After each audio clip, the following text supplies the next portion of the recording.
topic today is the state of our future. We want to take a look at the state and condition of our world and bring perspective, bring hope, bring strategies to the table, not just as commentators, but individuals that perhaps will offer some tools that will equip you so that you indeed can contribute to pushing humanity forward. And today I'm excited once again to have with us Mr. Richard Barrett.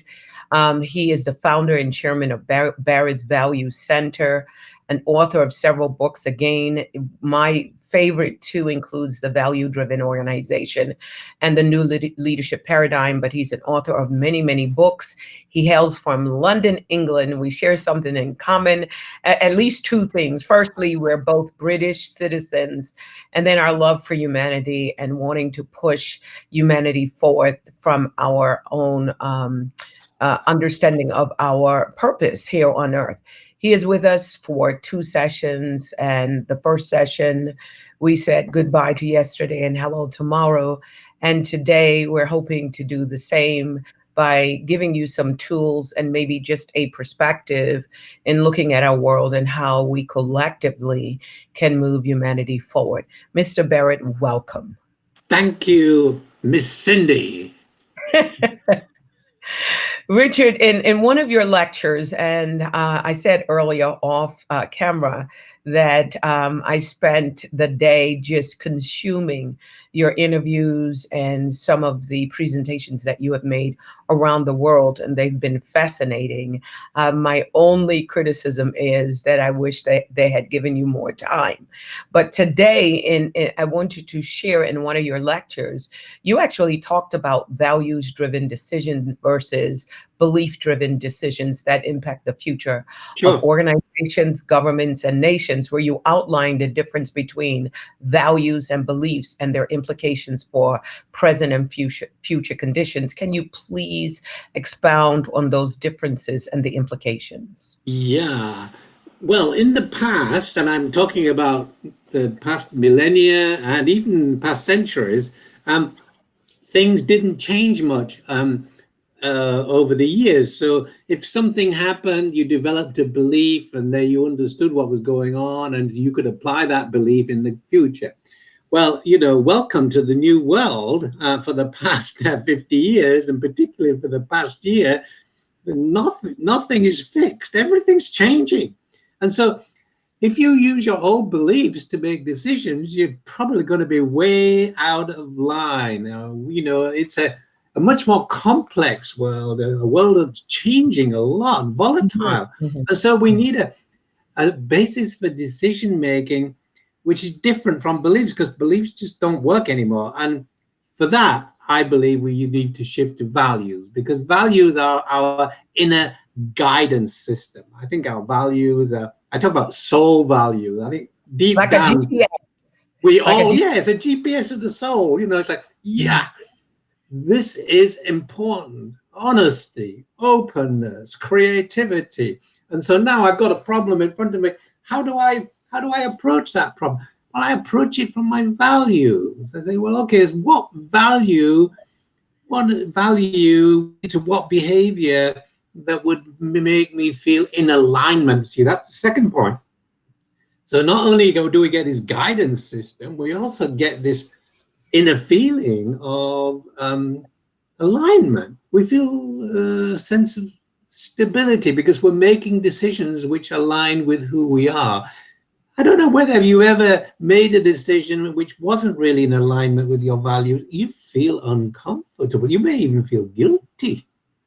And, that I call that internal disequilibrium. Well, that's a lack of alignment. Energetically, it's a lack of alignment, and it's doing something to your body, you can bet, by being out of alignment. So when I see you smiling there, Cindy, every time I say, here's a lady in alignment, because look, she's smiling and she's got no line, she's not worried, and my God, so inner alignment is absolutely fundamental. It means about just feeling good about the things you do and the things you say.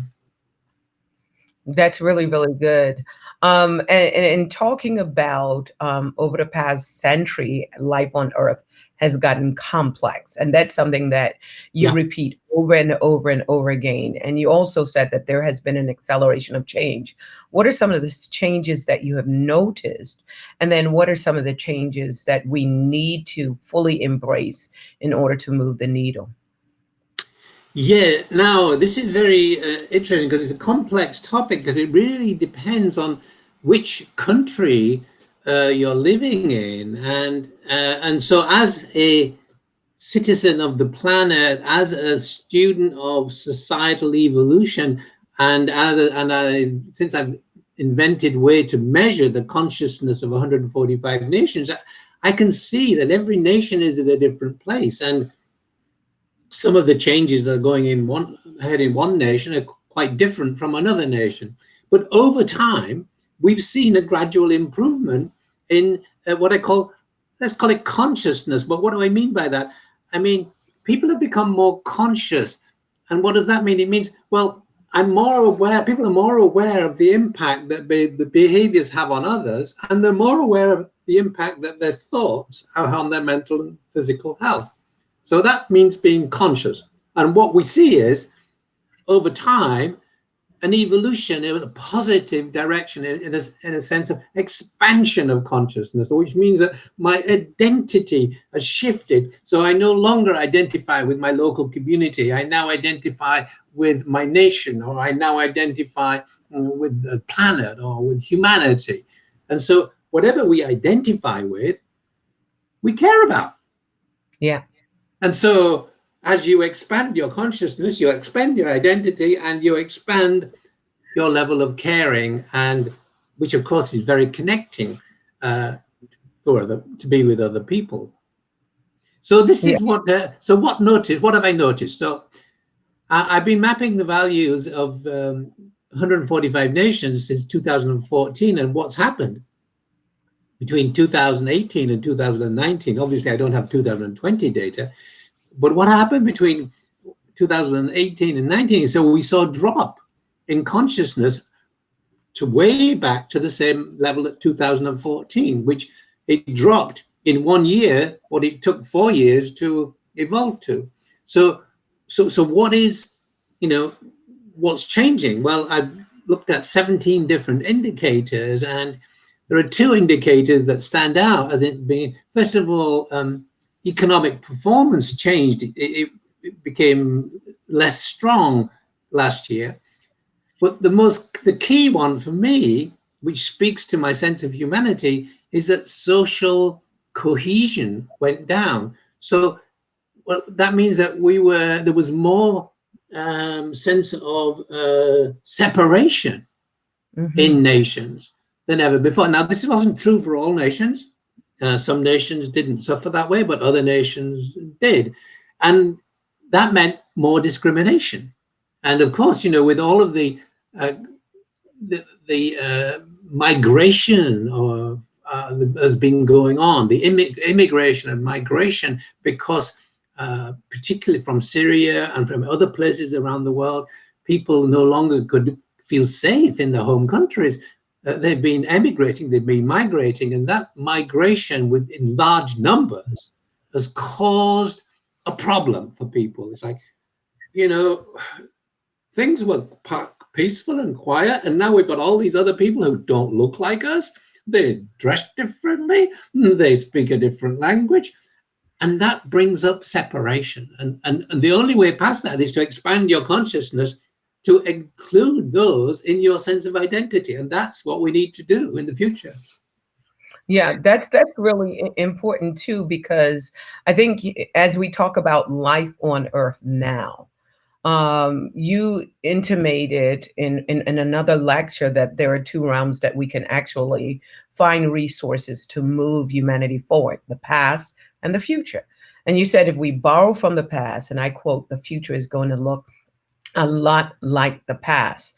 From where you stand, what does the future look like for us from your perspective? Well, we mentioned this last week when we were on this call. I mean, we're at a big pause right now, and everybody's waiting to see what happened, because There isn't going to be the old normal isn't going to be the new normal. So which trajectory are we going to take? Are we going to go hunker down into isolation and separation, which is a path that the United States has been taking for, since Donald Trump came into power? And or are we going the other direction? We're saying, okay, look, this crisis, this health crisis, makes us realize that, we're all in this together, and the only way forward is to cooperate at a global level. Now, that for me is the choice we have, and it's clear to me which one we need to take. We need to take the choice of connecting more deeply, and therefore caring more deeply about our neighbors, whether they're just the people down the street, or the people in the next town, or the people in the next country, or the people in the world. We need to care about each other, because that is what this crisis is pushing. The same thing with the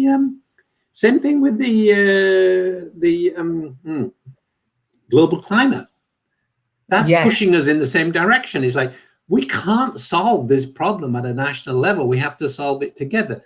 The COVID crisis, we can't solve this problem at a national level. We have to solve it together.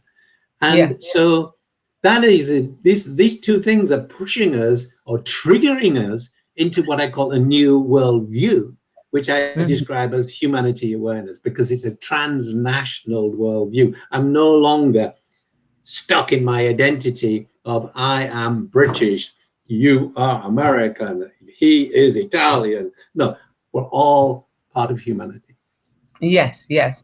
So, how do we actually go about hitting that hard reset in order to embrace this amazing opportunity so that our future looks a lot different and perhaps a lot better than our past? Okay, Because that's what you're saying. Let's just hit a hard reset. Yeah. So you can do it personally, and we have to do it nationally too, because nations are like a crucible of consciousness. So if you see people from a particular nation, then they happen to have very similar consciousness and cultures, etc. So let's talk about personally.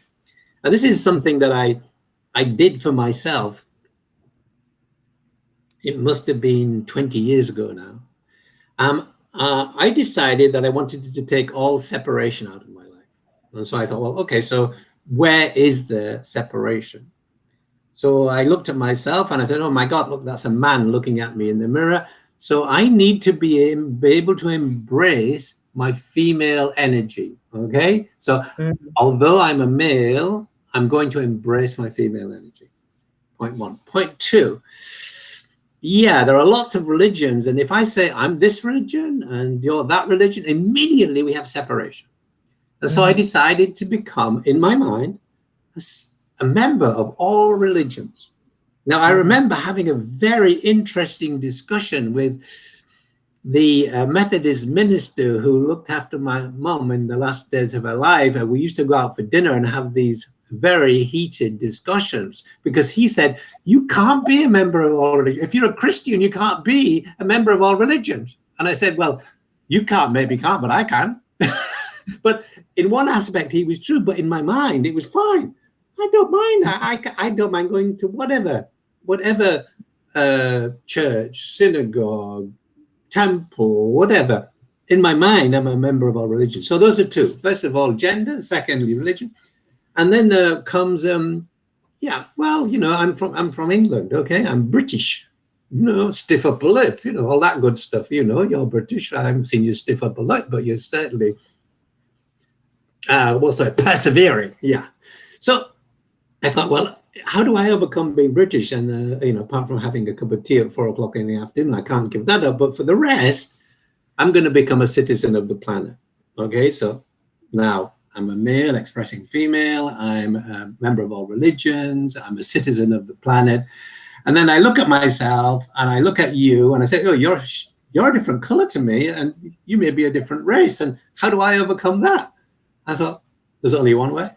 I'm a soul having a human experience. You, Cindy Trimm, are a soul having a human experience. And if we focus at that level, that energetic level of being, each as being a soul, we can overcome racial differences too. So Yeah. I incorporated that into my thinking about myself many years ago. And so I just basically took separation out of my life. And that enabled me to be at home with anybody, to feel safe with anybody, to speak to anybody, as long as I could speak the language. And then I would just gesticulate or repeat what they said to me if I didn't understand the language, and they'd just laugh at me and we'd have a big hug. So I mean, we're just breaking down the barriers of separation, and that's what we can do personally. So I know you have a similar outlook on life, because Yes, I do. Yes, I do. we've talked about this before. We both worked hard at it. We Yeah, both we have. being really able to find the commonality and then the harmony in diversity, and that's what you're talking about. Exactly. What makes us common, Yeah. and being able to move the needle beyond what makes us different. What makes us the same. One of the things that you talked about just maybe a few minutes ago, you talked about we need a base that is deeper than our beliefs. Mhm. And you gave a name to that in our last discussion, and that's values. Yeah. So how does a person or an organization or even a government or nation determine what values our empowering? And I like how you said it. You never use the word negative, you use limiting. So what values are, how do you go about determining what values are empowering and what are limiting? Well, let me just mention something. People can go online and do a personal values assessment free of charge at the Barrett Values Center. They pick out, they decide on 10 values. The values come back, and you see which levels of consciousness you're operating from, and you get a very detailed thing. And we can give that email address, not that the website address later. So that's one thing about working on your own values. And so the difference between what I call positive values and potentially limiting values is that the potentially limiting values are driven by some level of fear. So, for example, blame. Okay, now I don't want to be punished for what I just did, because I'm afraid of being punished. So I'm going to blame you. Okay. Yeah. So the one thing that is common to all potentially limiting values is the essence of fear, like bureaucracy even. So, there is a certain amount of bureaucracy which is needed in an organization. And then you get to a point where it becomes fear driven. We don't trust you, and therefore we're going to bring in more bureaucracy. So that's why I call them potentially limiting values, because up to a point they're not limiting, and thereafter they are limiting. But blame is right away limiting, as you can tell. I mean, it's like nobody wants to be blamed. And now the interesting thing about this is that values are the energetic drivers of our aspirations and intentions. Let me say that again.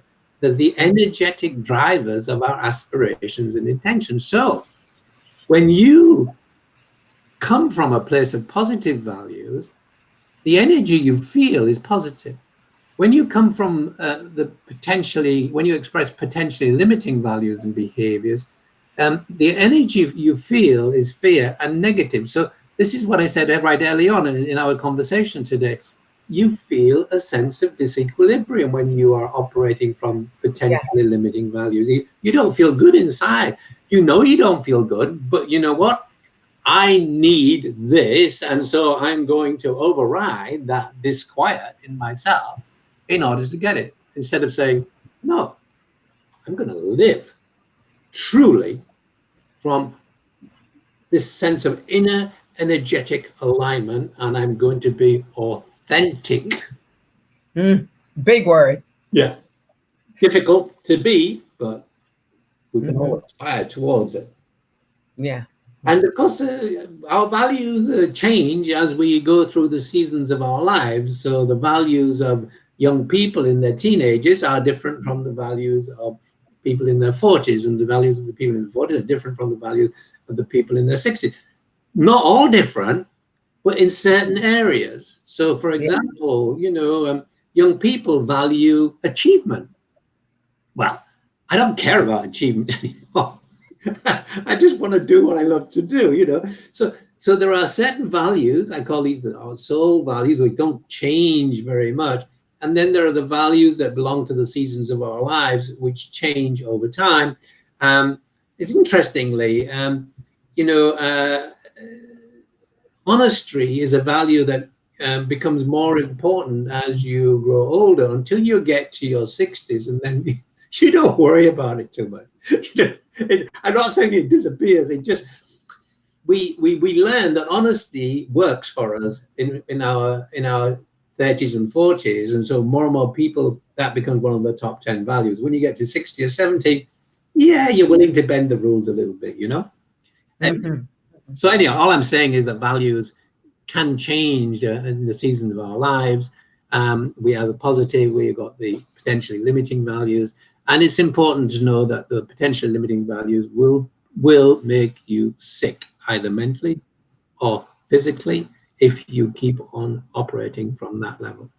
And of course, it leads to separation, which is what we were talking about earlier. So if I'm afraid that all of these people coming to live in my country are going to take my job away, well, I'm going to move into fear mode, and I'm going to move into separation. And that's a little bit what was happening last year. And we're going to be fascinated to see the results for 2020 next year. What happened to you know, this social cohesion? Anyhow, we will wait and see. But as I said, it can go in either direction. And my hope and I think it's not just a hope. I think it's the only way forward is for us all to get closer together in the sense of caring about each other and caring about people who are dissimilar to ourselves in all of those 4 areas that I talked about: gender, religion, nationality, and race. That's really, really great. You know, we talked about, you know, those core values being like a GPS. Yeah. And if I'm speaking to individuals or organizations or nations, and these are 3 probably different questions, 3 different questions that I want to ask.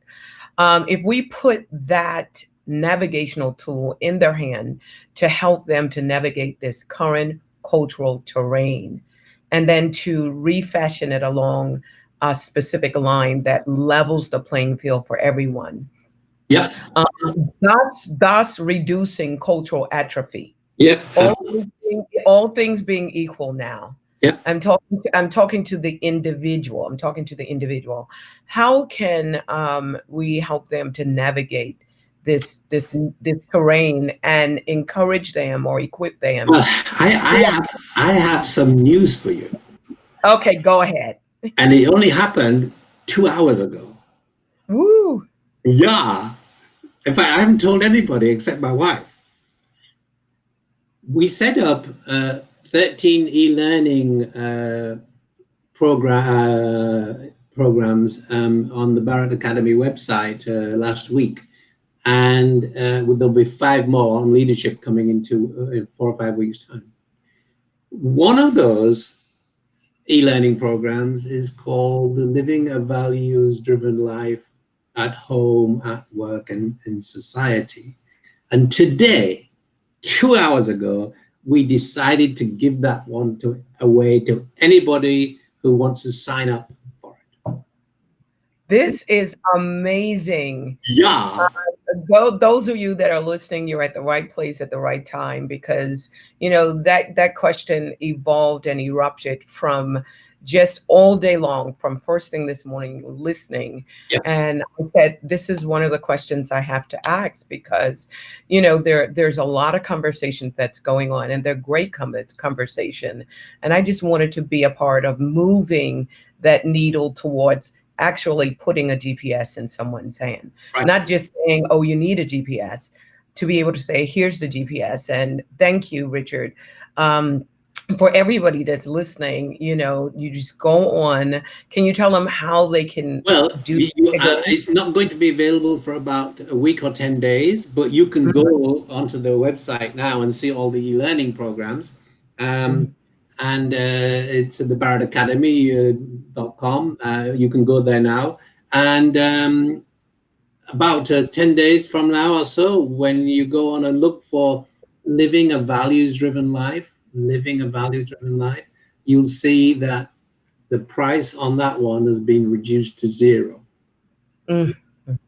That is so selfless. Thank you so much, to not just be speaking about it, but to be putting your money where your mouth is, and really investing and moving the needle forward. And I really want to personally thank you for that. Yeah. So that was an easy answer there. And my next thing was to talk about all of the tools that you make available to help people. If someone wanted to find more about the tools, whether they are individual, company, government, where can they go? What books? If you go to, yeah, well, first of all, okay, so books, yeah. So if you go to the Academy website and then look up under my books, you'll find a book I published 2 years ago called Everything I Learned About Values. And there's a story behind that. It's written in the introduction is that I have a friend in Sweden, and he said to me, he said, the problem with you, Richard, is, he said, I come and listen to you, and it's like it's like trying to deal with water coming out of a fire hose. It's like I get drowned. I can't, he said, you need to write it all down. And so I said, oh, fine, okay. So I wrote the book, Everything I Learned About Values, and that's easily available on Amazon. And then based on that book and other information, I produced this e-learning course just the last month or two. And as I say, if you come back to the website in about 2 weeks, you'll find it free of charge. That value, that book is good. It's not that expensive. It's a small book, but it's it gives you a background into living values in your personal life, values in your organizational life, and values in your societal life. It's in those three parts. So this is that's about the best resource, I think, because I really wrote down everything I knew at that time, which is 2 years ago, about this topic I've been studying for 20 years. That's really, really great. I have a few more questions. Sure. So the entire globe has experienced the same social, economic, and geopolitical shifts. And of course, we've hit this inflection point. How do we actually move on from here? Well, yeah, so we've been talking about the individual level. So we've been talking about, how do I get a better anchor on life? And, we've talked about one way of doing that, and that is through focusing on values, becoming values driven, not letting go your beliefs and saying, well, what is it that's truly important to me in my heart that is going to create this sense of alignment? So the other thing you can do at a personal level, and I'll get back to the geopolitical level in a moment, is to focus on your soul. So I ask people, do you have a soul or are you a soul? And when I've been doing that in my seminars and workshops for many years now, and so I do this. I say, stand up if this statement is true for you. I have a car. People stand up, and I am a car. Nobody stands up. Then I say, I have a television, and I am a television. Then I say, I have a soul, and people stand up. And then I say, I am a soul, and people stay standing. And I say, well, that's weird. You don't know whether you have a soul or you are a soul. Well, the truth is, we are souls experiencing this three-dimensional material world. And if you can then surrender to your soul, you will find that you have no needs. And people go, oh, I have no need. No, what I mean is that because you leave your soul in charge, all the needs that you think you have or will think you will have are all met before you even that need comes along. And so And that has been my experience in life for the last 5 years. That and Yeah. I just didn't, just trust your soul. Now, I Yeah. know you know that. Yeah, absolutely. I have a book out called The 40-Day Soul Fast. It's not what you're eating, it's what's eating you. Yeah, And a lot of people are being eaten away inside out. yeah, And how to arrive at a point of authenticity. We talked about that earlier. And we talk about it a lot of times. Very few people have put a tool in our hand. I wanted to be one of those ones. This is my giving humanity a GPS, another GPS, because I think the greatest journey humanity will ever make is not out of space, but inner space. yes, absolutely. And yeah, the journey to your own soul. Yeah, if we And want to create a new world, it has to begin with us and our consciousness. yeah, yeah. And I always say, Richard, that what's right with the world is me, and what's wrong with the world is me. So I know I could fix me. And if each one of us could fix us or fix me, we could fix we. Yeah. So Yeah. it's funny you say that, because I was in a meeting yesterday, and it's a group who are getting together, and somebody said, "Well, we need to be more whatever," Yeah. and I said, "Stop it! Hmm. Stop talking about we. Just if you're going to say anything, say I need to be more, because Yeah. we're absolving ourselves, and we're from the responsibility. So we need to Yeah. stop saying we and start saying I if we're going to criticize the world." But then, when that get me back to the second part of your question, which is about what can we do in the world, and well, of course, I've got something up my sleeve for that too. It's called the Humanity Awareness Movement, and again, this is an e-learning program on my website, and I call it an e-info program, and so I put the cost of that at £15. All the other courses are much more expensive, 10 times more expensive. But that one, the Humanity Awareness Initiative, lays out a vision for the future of humanity in terms of governance, leadership, parenting, justice, etc., etc., etc. And that e-learning is or e-info course is just £15, so it's only about $20 or more. Hmm.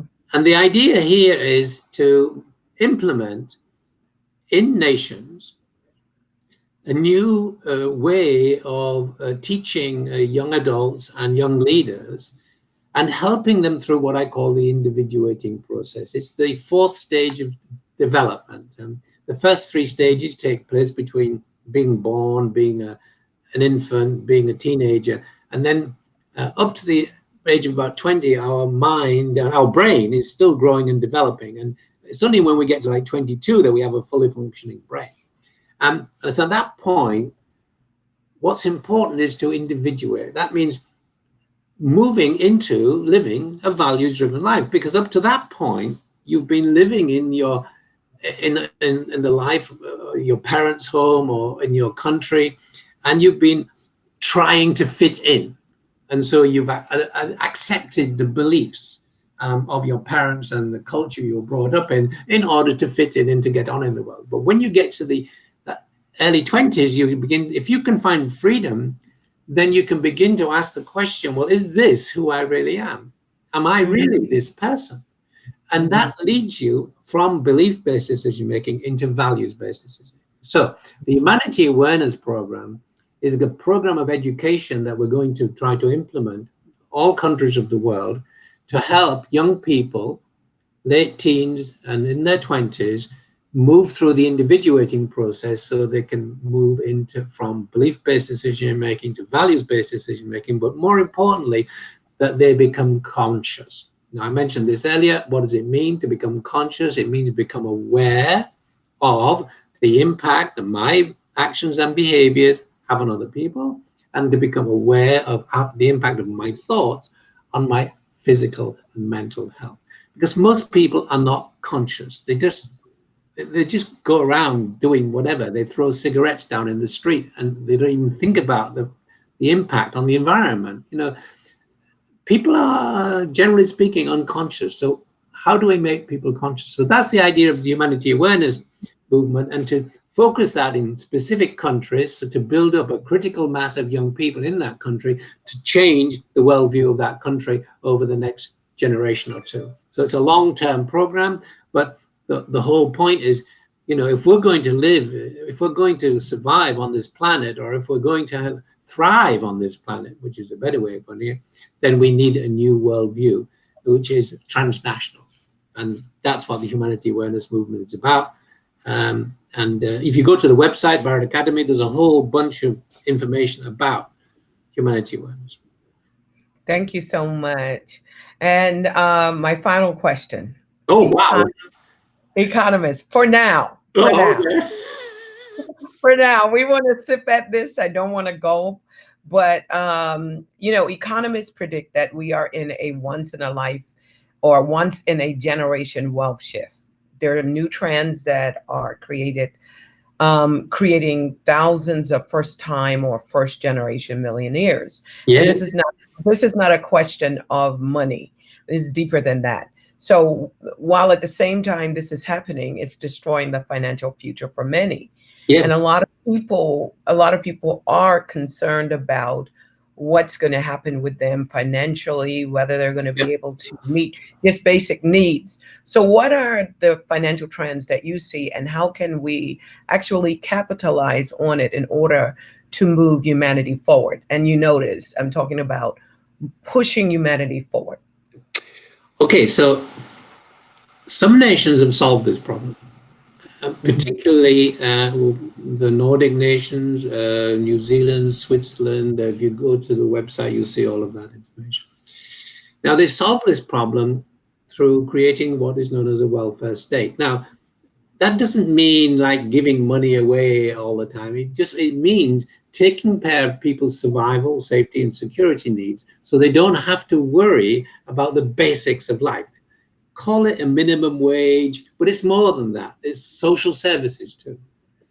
What this does is it frees people up from the fear of having to survive and allows them to individuate, because they don't have that fear holding them back from growing and developing. Because whatever you fear is what you concentrate on. And if you're concentrating on surviving, then you're not going to grow and develop and individuate and shift from belief-based decision-making to values-based decision-making. So now, this idea that people can live like that isn't really well understood in the USA. It's better understood in Canada, because Canada jumps in and out of that group. UK is falling out of that group. Well, it was never in there. But it's really a question of, well, how do we want to be governed? And the question is, well, if you're living in a democratic society, you can choose. But you have to persuade enough people that this is the way forward. And it's that is hard. So you have to become an activist, basically. And you have to say, look, this is the vision. And that's why I put out the vision for humanity awareness, is that this is a vision that everybody can sign up to, because it cares about everybody's basic needs. It cares about their health. It cares about their children. And so that's what we need to do. And that's why the humanity awareness movement is quite important. Yeah. And that's where the pain point is right now. Yeah. What's going to happen? What's going to happen, especially to those that are marginalized, underserved, or unserved? That's the biggest point of pain or pain point today. And we need to care, and we need to find answers. Yep. Mr. Barrett, if you would like the state of our future, the next couple of minutes, just talk to us. Well, okay. So as I mentioned to you, Cindy, I'm part of a group called the Future Capital, which is attempting to bring consciousness not to business, but to the way in which financial capital is used. So when you mentioned earlier, young people inheriting millions, and there is a greater inequality going on in the world, and we have to reverse that. And we reverse it through electing people to govern who get the fact that they need to care about their people. And so voting is absolutely fundamental to creating that new way of being. But you've got to think, aha, well, how do I want things to be? So we have the power to do that in our democratic societies. Now, unfortunately, you know, it's only like maybe less than 20% of the nations in the world have full democracy. Well, even less than that. Many have some form of democracy, but most nations are authoritarian regimes, and these people, it's very difficult for them. So, if you're in the free world and democratic world, then, you owe it to yourself to educate yourself. You owe it to yourself to vote for the well-being of humanity, because that is the only way we're going to get out of this mess. It's the only way we're going to solve our climate crisis. We have to change our governments. And an interesting fact before I leave this, I looked at the top 7 nations in terms of consciousness. 5 of them are run by women, prime ministers. I look at the next 8, 7 of them are run by men.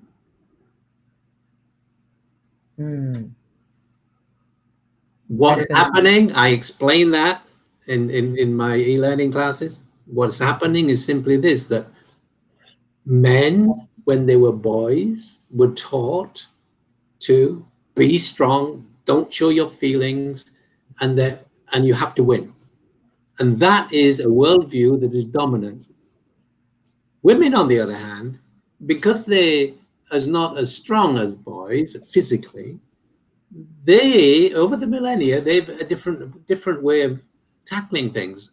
They do it by bonding and cooperating with other women.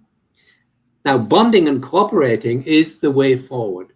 And that's why in these nations, which have this higher consciousness, are run by women, because they're really good at bonding and cooperating, whereas men are really good at egos. You heard it from the horse's mouth. Yeah. Yes. So that's what we need. So we need more young adults, millennials, learning how to individuate and self-actualize, because that's what these women have done, because they know how to bond and cooperate, and that's what it's all about. Whereas, many male leaders never get that. It's all about winning for them. It's all about being on the top of the heap, it's like, and so we need this huge shift in consciousness if we're going to create this better world. I'm getting to the point now, Cindy, where I'm rambling. So I'm going to stop and just wish all our listeners that they can live in love, basically. You are not rambling. What I heard is, here's our option. We either compete and win as an individual, or we bond, cooperate, and win as a collective. Exactly. And that's the option. That's the state of our future. Yeah. And our future looks bright if we bond and cooperate, but it looks bleak if we compete and win separately. Sure. So absolutely. That's a great place to end. I think Mr. Barrett, thank you once again for being a part of our discussion, pushing humanity forward. Where can they find you once again if someone is just tuning in? Okay, go to www.Barrett Academy, BARRETT Academy.com, and that's where you'll sign up and you'll get newsletters. So if you want to do the e-learning courses, that's fine too. And go there in at least about 2 weeks and you'll get a free course about living a values-driven life. Fabulous. That's the end of our discourse. However, we're going to give those that are tuning in through Facebook an opportunity to ask any question. Would you please put your name once again if you have any questions that you would like to ask Mr. Barrett? And we just have a few minutes left. Wanted to give you an opportunity either to respond to our conversation or to ask any questions. And Mr. Douglas or Miss Douglas, Dayani Douglas said, thank you for giving me the information to study. Your Bridget Gaines, thank you. Both Are there any questions? Tamika said, thank you. This is life-changing information. And again, Ronnie is typing up for us, barrettacademy.com. Thank you so much, Ronnie. This was exceptional by Kenesha Washington. And if you have any questions you would like to pose, here's your opportunity. Please ask the questions just before we bring this to an end. This is coming from David, Miss David, I think it is, or Miss David, and I've just missed it. I'm going to try to find it again. What's your take on, let's see if I can find that again. Bond and cooperate. We need women presidents. Yeah. It's from Jennifer. We need conscious presidents. Let's not rule men out, because yeah, good there stuff. are some that can do it. Oh, here's a great one. A great one. This is from Lisa. She said, do you think or will separation remain between boomers, Generation X, and millennials? Yeah, you see, they operate with slightly different worldviews. Unfortunately, so worldviews are evolving, and the boomers have an older worldview, depending on which country they belong to. And but I'm living proof you can change your worldview. I have changed my worldview at least 3 times, always in an upward direction. Okay, and Renee asks, what are the major barriers between bonding and cooperating? Okay, so bonding occurs between. So I'm facing a difficult situation, and I don't have enough resilience to overcome it. So I bond with another person. Together we are stronger. And so now I'm part of that group, and we are facing a difficult situation. But my group on its own can't deal with it. So we have to cooperate with another group. That's how the United States was formed. You had states. They had different currencies. They had different governments. And the British really got them upset. And they said, we want to fight the British, and we're going to come together. So they cooperated to fight the British. And when they'd won, they said, wow, this cooperation really worked. And so they created the United States of America. Same thing happened after the Second World War. That's how the United Nations was created. Individual states cooperated with the other to create the United Nations. One, Amber said, how can I educate my child as I'm educated? Well, I don't know how Amber's educated, so I don't know. But what you can do for your child, in this Humanity Awareness Initiative, there is a piece on parenting. And basically, as souls, we come into this 3-dimensional physical world to do 3 things. 1, self-express, connect, and contribute. That's what satisfies the soul, to give its gifts and talents, to connect with other people, and to contribute to the well-being. That's what souls do. Yeah. So how can you teach your kids to do that from the moment they're born? Yes. Allow them to self-express. Allow them. And help them to connect, and help them make contribution, even in that little classroom. But to get the idea across that these 3 things are important as a parent to help your kids grow and become fully fledged souls. That's wonderful. And I want to end with a scripture, 3 John 2:1. I wish above all, or 3 John 2, I wish above all things that you may prosper and be in good health, even as your soul prospers. It's all about the prosperity of the soul. Yes. Mr. Barrett, thank you so much for being a part of our discussion, moving the needle, moving humanity forward. It's just wonderful always to get with you, to hear your perspective, and to know that there's someone out there that's doing exactly what they're teaching, and that's you, and you're teaching all of us, that it starts with us as an individual. It's not about just a corporate movement, it's about an individual movement. Thank you so much for being a part. And those of you that have tuned in and will watch, either have watched it now, will watch it yet later, just take care of yourself, take care of your family. Let's take care of this world.